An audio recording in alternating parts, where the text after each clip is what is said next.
Hello, everybody. Ella J here on behalf of WrestleZone, and today I'm joined by an ice cold killer. No love lost, as you can see by her sweatshirt there. Lady Frost. That rhymes. How are you today? It does rhyme. That's part of the catchphrase. How are you today? I'm doing well. I've already had one interview. I'm excited for this one. Mm. Back to back, so this should be fun. It's been a hot minute since I saw you. Was Dallas the Yes. last time, but the last time we formally talked was way over a year ago now. But I think that your nickname is quite appropriate of Ice Cold Killer because you're really into forensic files and even wrote your senior paper on blood splatter analysis. Now, I don't know if this was college or high school or what, but can you tell me more about this? Well, we're gonna start this off real heavy, I guess, because this goes back for me. And I kind of like openly talk about it lately Yeah. now, but my biological father was murdered, considered missing. They never found his body.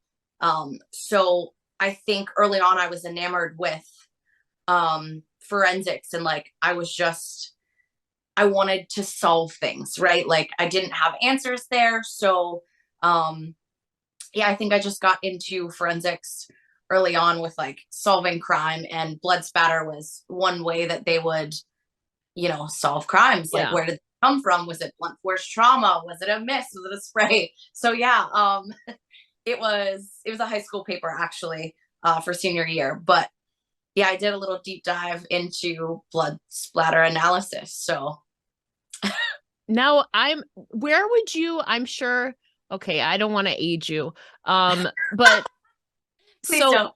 even no, even when I was in high school, like we had the computers and stuff, but we would still use like books and stuff. What were your like sources? What was your research process like for this paper? Um, so we did have computers in Yeah. high school. Yeah, there wasn't like a whole lot, and Yeah. so yeah, some of it was that, but it was books. Like we still went to the library and opened that stuff up, and um, my mother actually did. She was a mortician for a little bit, so she was doing Wow. makeup for the dead. So I had like a lot of real life experience around death. But yeah, it was books, and the internet was there, so I did get some internet whatever feedback. Yeah, because I was kind of in the middle of like we had our computers, but a lot of it was still library based. And I feel like especially like the blood splatter, obviously the technology's evolved and stuff, but I Yeah. find that really fascinating. What kind of project was this for your senior paper? Was it kind of like you had to write like a dissertation or like what was the Yes. exact assignment for high Yes. school, really? For high school, yep. And the other thing, like forensic files and whatnot, like CSI, all of that stuff wasn't wildly popular yet. Like this was Yeah. a very long time ago. It's gained so much popularity, and everyone, it's cliche. They're like, "Oh, these white girls and their forensic files." But like, I had a very deep tie to why it was enamoring and fascinating to me. But it's cool that everyone kind of gets to see everything now on television so broken down. And I think Dexter was a big show, right? That they were in the crime lab, and that's kind of what he did, analyze the blood. And I'm like, man, I wish this stuff was around when I was in school, because I probably would have had a very, very different career path. I did think of, um, what was I going to do? The coroner was like I guess the biggest thing that you could have gotten into. I was like, I don't think I want to do that. But I think everything now is so much more accessible, and Mhm. I could have had a very different path. Yeah, for That's sure. crazy to think that like we might not even be having this conversation today had you been venturing down that career Right. path in like forensic psychology, like bloods. They have like Yeah. blood splatter like special I don't know what the right word Especially, is. yeah, Specialists, yeah.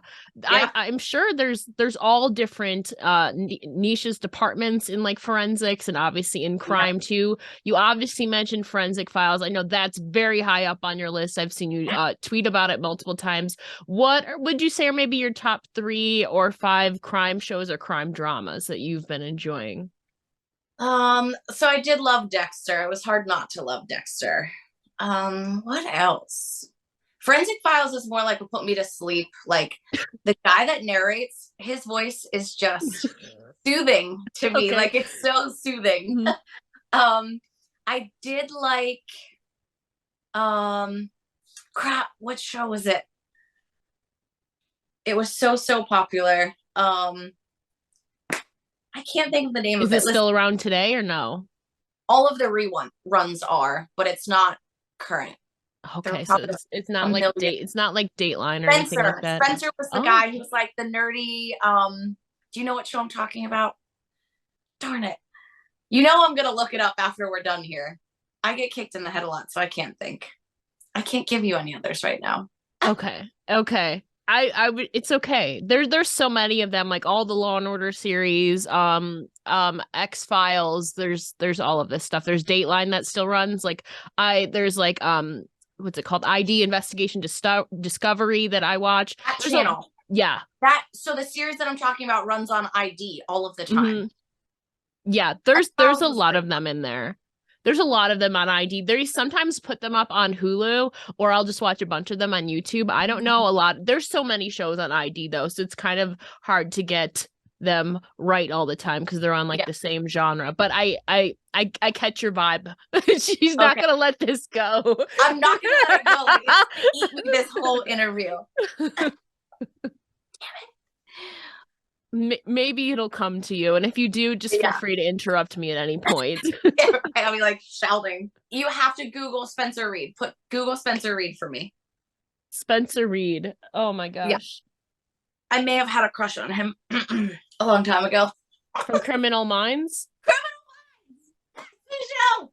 I don't know why I couldn't think of that. Criminal Minds. That's the show that she was referring to earlier. Yeah. Criminal Minds. Lady Frost's secret crush is actually Spencer Reed, guys.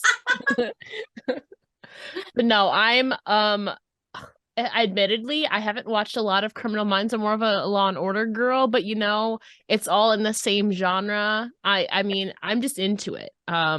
So, but at least we solved the mystery now here today. Yes. So we will not leave you unfulfilled today. We solved the mystery. But we were talking about careers and like obviously the possibility that you might have not even been into wrestling because of forensics, but you thought actually that maybe you were done with wrestling a couple months ago, and you obviously recently opened up about your mental health during that time, saying you felt deflated and heartbroken and such. So can you maybe give us a little insight into that time and why you maybe believed you might have been done? Yeah, so I was just in a really challenging position. I feel like I was kind of trapped, and I very much dislike that feeling.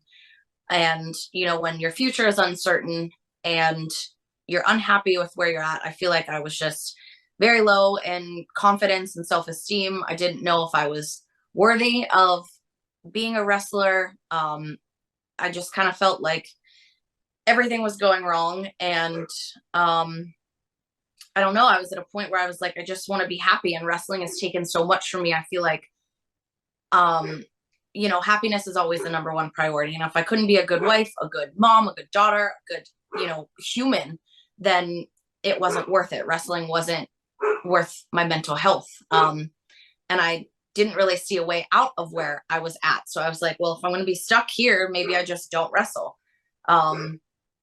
But thankfully, everything kind of worked itself out and we got through it. It was a really, really challenging couple months, that's for sure. But we're here now. I made it out.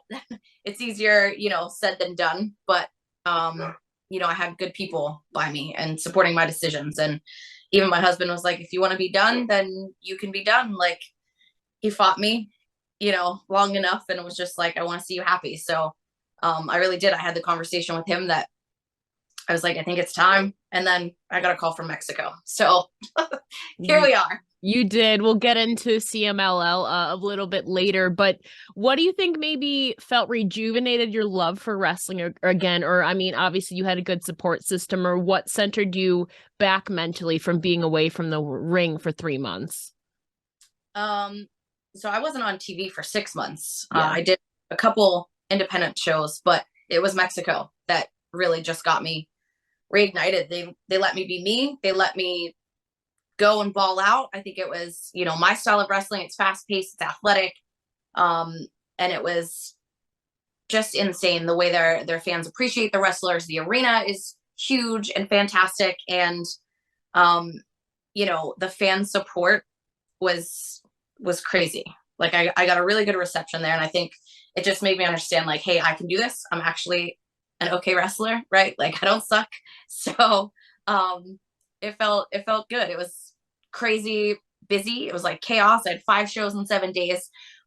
Monday we had a show. We slept 3 hours. We got on a flight to go to Guadalajara, wrestled, slept 3 hours, got on a flight back to Mexico City. So it was just like no sleep. We didn't stop. I got home and I was like, okay, now I can process. I think like I didn't have time while I was there, but it definitely reignited my passion for sure. Yeah, you went to Mexico representing Team World at CMLL's International Women's Grand Prix and obviously competed in a series of like 5 shows there in a week, you said. So it seems like your overall experience was very pleasant. And what was it like working with such a diverse mix of talent? Because when they mean international, it really was international. It really was. We had women that spoke every different language. So that was very, very difficult. It's challenging. You know, you can't even kind of communicate when you're in the ring. It's very much body language. You speak wrestling. You don't speak language, you speak wrestling. And that's a testament to being a solid and safe worker. When things are going a little funky, you have to just be able to work it out and figure it out and fight through it, literally. So that was one of the biggest challenges that, you know, you try to prepare for, but if you don't speak the language, you can't prepare for that. So it was an honor and a privilege, obviously, to represent the US. And I think that was just like mind blowing to me that I felt so unworthy. And then you get shit. You get a call and they're like, hey, we want you to be the girl. And it was just like, me? You know, like I'm a nobody in America and I go to Mexico and feel like, you know, I'm getting stopped in the street and they're waiting outside the arena for pictures and autographs. And I was like, this is so wildly different from what I was just experiencing. So that shift happened dramatically and quickly. And I know too, you were looking to debut some new music and new entrance gear, but obviously couldn't, unfortunately. So hopefully we'll see that soon. But can you maybe give us a little insight into what was planned or maybe the source of inspiration behind them? So I did just debut the wolf pelt cloak Okay. this weekend for the championship match Wrestle that Pro. Mm-hmm. yeah, that I did win. I did get to wear it briefly for the very last show in Mexico, but my cloak broke. So I couldn't. I know I was like panicked. The strings to tie it together, one of them snapped because it got stepped on. So I just kind of like dropped it at the top of the entrance. So it didn't make like a full grand debut. Um, and the music I'm still waiting on, but I did get to debut the cloak. I had a little teaser video out, like a trailer that I dropped. And then yesterday I got to wear everything fully to the ring. And yeah, I've been trying to kind of get deeper into the character and what it meant for me and where it came from for a year. I actually just opened the messages and I had ordered the wolf pelt last year and it shipped in March. So, you know, I pitched the ideas and the music and all of that, and it just never had time to get there. So finally, I feel like I get to do that and dive in a little bit. It's not just like the surface level, hey, Winter Elsa character for people. And it is very personal to me. So I was happy to get to debut that this weekend. Yeah, we've been kind of seeing a little shift in obviously the biggest change. You kind of more so go by Ice Cold Killer or even the gymnast assassin now, the t-shirt you just dropped, by the way. That shirt is awesome. But compared to your previous moniker, obviously the coolest wrestler you'll ever meet, I feel like that's kind of, I don't know if an official change was made, but it's just something I've noticed. You seem to go by Ice Cold Killer more. So is that an official change that you have made? And if so, kind of what prompted the nickname and kind of shift in overall attitude and character? So, I mean, it wasn't like an official shift, but Yeah. it is for sure. I think my mentality is different. And I think when you go from that like fight or flight, like kill or be killed, you don't have a choice. And there was a point in my life where I know I was on a cold tile floor with no one around, and you feel like it's dark and empty and hollow and you have nothing, and you're the only one that can survive it. The only one that I had to help was me at that time. So I very much felt like the cold analogies and the darkness and all of that. You can run in a pack, I can lead a pack, but at the end of the day, it's me. It's kill or be killed. So that's kind of what that wolf mentality and imagery stands for. And I think getting to dive into that part of the coldness, and everyone hates the cold, but can you survive it, right? And for me, I was in that place again with my mental health and personally, and then you take that fight to the ring. That's where you get that part of the character, and there's a lot of depth there. And I think I didn't get to showcase that part of the character at all recently, so I'm excited to get to do that, to dive into some promo work. And hopefully, people see that as more of a serious side and not just a fun, lighthearted, hey, I'm cool. Maybe I am personally, but Lady Frost, I don't want them to look, just like an Elsa type character. I got that a lot. And, that's frustrating because I want to be looked at for my work in the ring as well. So I think this will help kind of transition into something a little bit more solid. What are you hoping then, if you had to kind of hone in on like the essence of this? I wouldn't call it a new character, this morphed, this like metamorphosized Lady Frost here as the ice cold killer. How do you hope to present yourself, or what do you hope people see in this new version of Lady Frost? I think dangerous is a good word, right? I've used the term elegant destruction because a lot of my move set was very smooth, but I want it to feel dangerous. I want to feel like a threat. I want it to be a very serious side of Lady Frost, that it's not fun and games and just coming out to be pretty, right? Like that's nice, but I want to do damage. And you certainly have, adding another nickname to your collection, that being Champion. As we Yes. mentioned earlier, you recently became the inaugural WrestlePro Women's Champion, defeating Australia's Lena Cross in the finals of the tournament to crown the champion. So how was that moment for you? So this was another moment where I wrestled through the tournament, and then once you get closer, you're like, holy shit, when things become real. And I have a special place for WrestlePro Alaska, so we went up there. I love the company, I love the wrestlers, I love the promoter, and it's a big deal, right, to be kind of the women's champion, but you're setting the bar and setting the tone to everyone that comes through the door. And I think it's a big responsibility. And it was a big deal to me to get that far and then wrestle someone as talented as Lena. Like, she was amazing. I would have that match over and over. It was a hell of a fight. If you guys haven't seen it, it was free on their Facebook page. And it was a battle, and it felt very much that way. Like, it was back and forth. And I can't wait for her to come back or me go to Australia. Actually, I think I'd prefer that one first. But yeah, it was an awesome match. It took a lot out of us. It's always hot in that building. It's so hot. But yeah, it was a great match, and man, it was an incredible feeling. And there were tons of kids at that show too, which always makes it better. I shared a video. You can see all the kids like sprinting to the entrance ramp. And I was like, oh my God, like that's why, those are the moments. Yeah, Lena, I've spoken with. I'm very familiar with the Australian scene. She moved to Sydney and then has been making her way around the States the last few months, kind of on her first international tour. And I was so excited to see that because it's like a new face to the US, but hopefully now we get to see that crossover with you in Australia. So we'll see what happens. You are the first ever in the history of WrestlePro, so that is something that nobody can take away from you, my friend.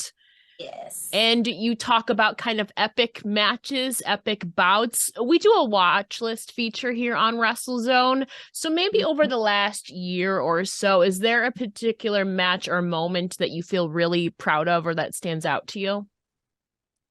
I mean, I love the Ultimate X match. The first women's Ultimate X was awesome. Um, but I've had a lot of good matches recently. I feel like Jody Threat in Canada, Emanata actually in the finals of Wrestle Pro, Billy Starks. That was a fun one. That girl That is insanely good. yes, that was a fun one. So those three I think come to mind recently, and then everything in Mexico. But that was just like wildly different. And there, I didn't have any singles matches there. It was all just like Mhm. tournament tag style. Yeah. But I feel like too you're slowly getting your way back into integrated into wrestling, and obviously your hard work is already paying off with great opportunities. We still need to hear this new music of yours, but good things come to those who wait. And you kind of mentioned it in the crowd, I believe, at WrestlePro. You said there was kind of a line of fans there. I believe it was WrestlePro you were talking about, but you were kind of talking about earlier, at least a couple months ago, that wrestling kind of left you unfulfilled for a while, and moments like that with the fans really kind of reinvigorated you. So overall, what do you think makes you feel fulfilled mostly personally and professionally, or what are you craving or needing to satisfy that feeling? Um, I think there's a lot that goes into fulfillment, right? Because wrestling alone can't be the only source. Of Because if course. you're unfulfilled in every other aspect of your life, wrestling isn't going to do it for you, and then vice versa. If wrestling is the only source of fulfillment, then you're not really going to be happy in real life. So it's a balancing act. I think it's both. Like you have to have good things happening and well making them happen for yourself. I get stuck and then I don't want to put myself out there, right? I don't want to send those emails like, am I good enough? Are they going to want me? Like, are they going to reject me? It's a very fine line of having the confidence to be like, no, damn it, I deserve to be here. So having good people reinforcing that, because yeah, we all have a place, but it's also like, I want my place to be at the top selfishly, right? Like that's just how I am. That's my mentality. I don't just want to do this for fun on the weekends. Like that's not fulfilling to me. I want to be really damn good at this. So I put my time and effort and energy into eating right, exercising, being mentally prepared, having good gear, all of these things that go into a professional package. And I want to present a very, very well-rounded professional package. That's fulfilling to me. But yes, the kids, the fans, that's in my heart what makes this so fulfilling. But I think a lot of wrestlers have great fans if they connect with them. But that doesn't mean necessarily that they're going to be making a whole lot of money and on television and having the success. So everyone kind of has their own version of success. I want to be happy. I want to feel good. I want to be safe and healthy. Have fans, make money. I want it all. Is that too much to ask Mm-hmm. for? I want it all. Well, it kind of looks like you'll be able to better fulfill yourself personally and professionally. As we kind of discussed earlier, you've obviously undergone some changes in your life the last few months as you officially revealed that you requested your release from Impact Wrestling, which was later reported that it was granted according to recent news. But can you confirm if your release was officially granted, or where does your contractual status stand right now? I am 100% free. I'm a free agent. Okay.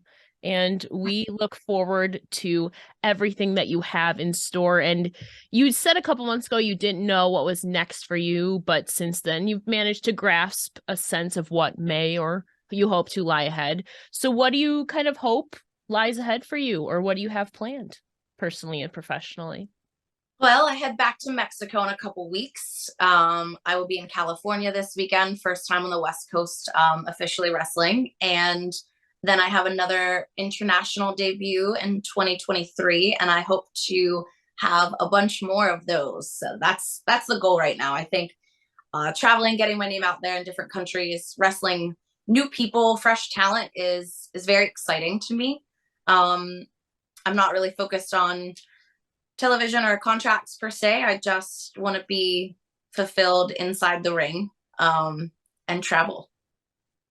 Now, where on your docket, and obviously you've made your way to Mexico. We've discussed Australia possibly. Throughout the world right now, there's a plethora of talent everywhere. If you had to name a few, what's on your bucket list? I think Japan is now on the list. There was a tweet going around, someone from France, and I was like, wow, I didn't even really consider that one. So that is now on the list. Australia, and maybe Italy. I think that's just to vacation there and yeah, Get a two for enjoy one. that. Two for Personally. one deal. Exactly. Yeah. Personally. And of course, if wrestling happens to bring you there too, even better. You know, Right. you deserve, hopefully, I believe your husband would probably want to go along if you're kind of having a little bit of a vacation.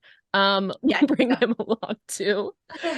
But 'tis the season of Thanksgiving as that soon approaches. What would you say are 3 things you are grateful for in your life?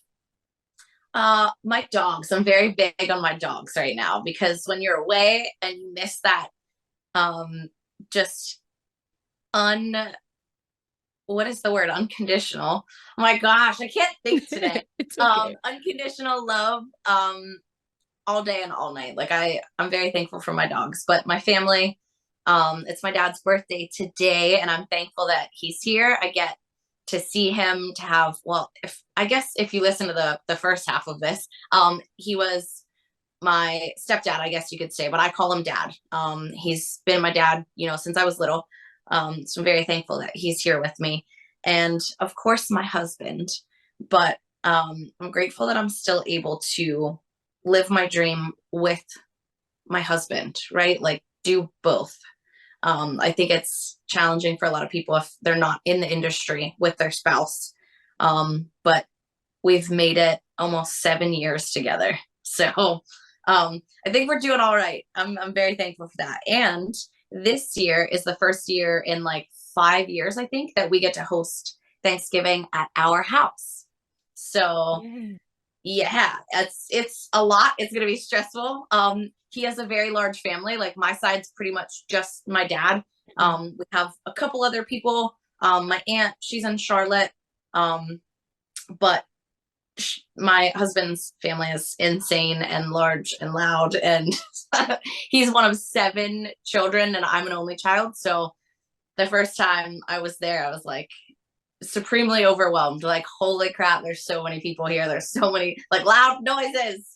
But I've like embraced it now, and I enjoy having holidays. I like cooking all the food and having everyone here. So it'll be nice to do that. Now, what's your best? What dish would you say is your best or your personal favorite that you can make yourself?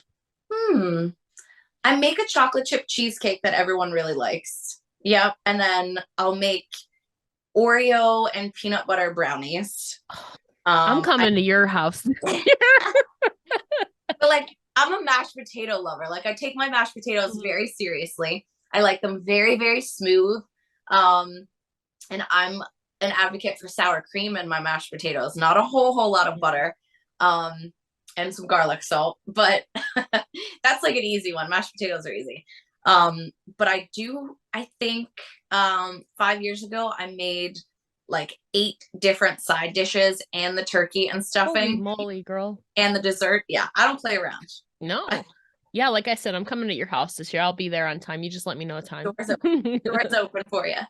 But Lady Frost, of course, thank you so much again for joining me here today. Before we let you go, can you please tell the listeners where they can find you on social media and where they can get your new t-shirt? Yeah, Big Cartel is where you can get the t-shirt. It's ladyfrost.bigcartel.com. And I am at Real Lady Frost across the board. Lady Frost, thank you so much for chatting with me here today. 'Tis the season of thanks, and as always, I'm very thankful to be speaking with you once again. Thank you so much for having me.